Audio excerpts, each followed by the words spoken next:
And we begin with developing news tonight out of Georgia. That's where police identified a body found in 1988 as a woman with ties to West Michigan. Stacey Lyn Chahorski was last seen in Norton Shores when she was 19 years old. Her body was discovered near the Alabama state line in December of 1988. As 13 on your side Lakeshore reporter Charlie Tinker reports, it is now an active murder investigation with renewed hope of being solved.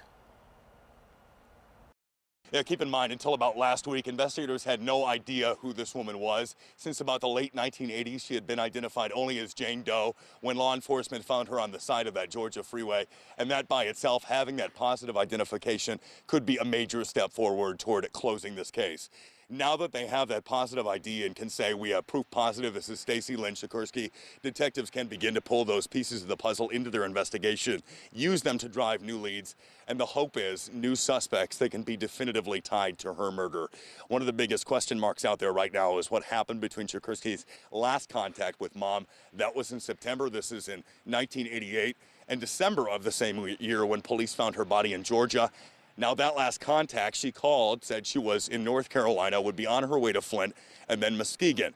Piecing together those last moments could be critical to the investigation, but the fact that they have an identity alone, as you'll hear investigators say during the announcement, is certainly a starting point. And now that's a big jump for us to be able to have that starting point. Plus, we already know where she's from.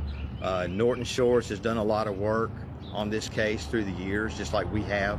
So with that combined information, I think we have a good probability of solving this case and bringing the killer to justice.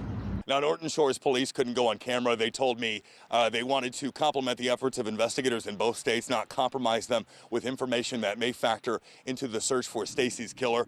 They and the family obviously pulling for a concrete resolution in this case. In Norton Shores, Charlie Tinker, 13 on your side.